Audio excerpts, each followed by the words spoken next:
Choose one physical affection, that's it, by Forever Nightlights 24/7, read by The Devil's Advocate 18. I hope you enjoy. Damian had a system with his family.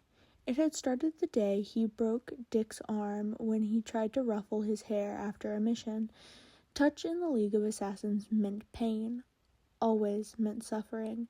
Damian thought that's how all touch was. That was until he watched Dick throw an arm around Jason, watched Bruce pat Duke's head when he did well in school, watched Cass nudge Tim's arm to get his attention, watched Steph throw herself on Bab's lap for no reason. Damian found a solution online after a few hours of research. You get to pick one, Father, Damian said as he handed a paper over.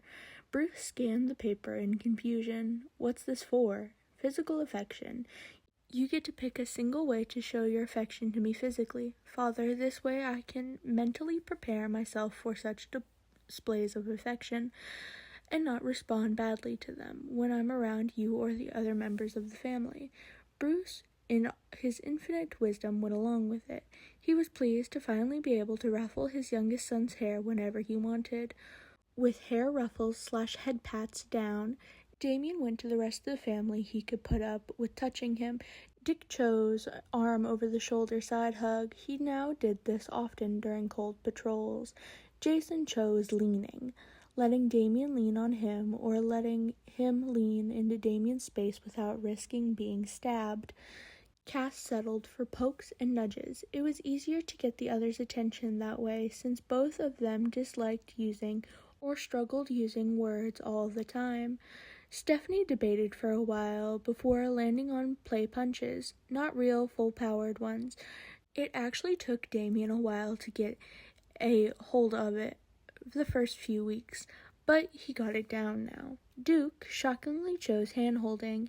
He often found at gallows holding Damian's hand, usually to keep the younger one from killing anyone. Babs had also selected leaning, though it was usually just allowing her or Damian to look over each other's shoulder to see their screens or papers. Alfred chose pats on the head or shoulder or even the knee when Damian had a concussion or needed the contact to keep himself grounded to reality. John got the right to select a few months later, and he ended up snagging forehead presses. It was an odd choice, but the friends would often be seen pressing their heads against each other's after a mission together. Bruce was one to piece together the context and proximity made it easier for Damian to calm down, and John to pull his super hearing back to normal levels after a battle. For the longest time, the entire family believed Tim didn't get a selection. He was the sibling Damian got along with the least, and the two could hardly stand each other even when they weren't fighting. That all changed after an all-hands-on-deck battle. Batman was about to start debriefing right there in a random field when he spotted Robin wandering over to Red Robin. He was about to call out, but something stopped him. Maybe it was the tremor in Damian's walk or the relaxed slouch in Tim's shoulders when he obviously knew Damian was wandering closer. To his absolute shock, when Red Robin spotted the smaller bird, he turned around and opened his arms. Damian, in front of everyone, sprinted forward and dove into Tim's chest.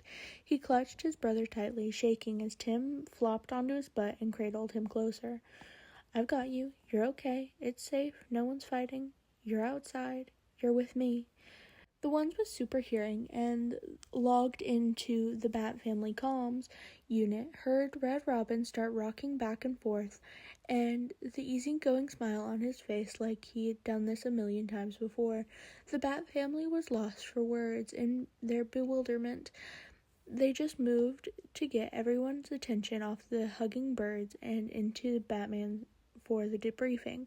Hours later, after a long battle wrapped up, the Batfamily returned home and Tim was still holding Damian close to him, now that both of them were comfortable on one of the manor's couches. What the fuck is this? Jason asked, actually close to losing his mind.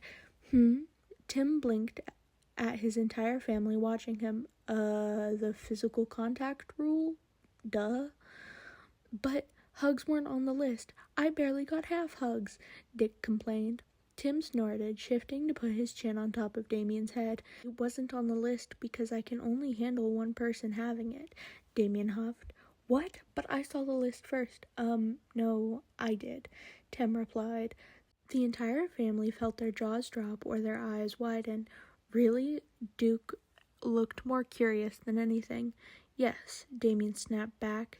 Tim moved to rub his hand up and down the younger teen's back, causing Damian to relax more under his touch and let out a small sigh.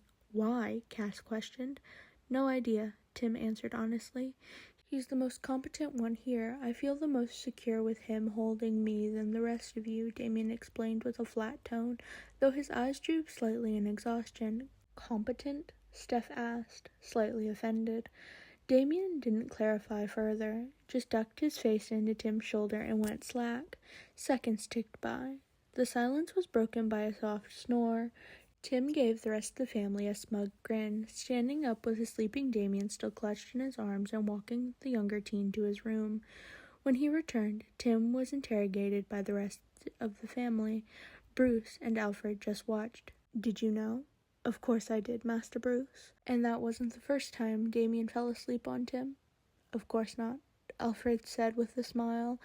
He refused to answer anything else, instead enjoying the show as the physical brawl started between the rest of his grandchildren. This was Choose One Physical Affection, That's It, by Forever Nightlights 24/7, read by The Devil's Advocate 18. I hope you enjoyed this fluffy little Batfamily podfic. Until next time.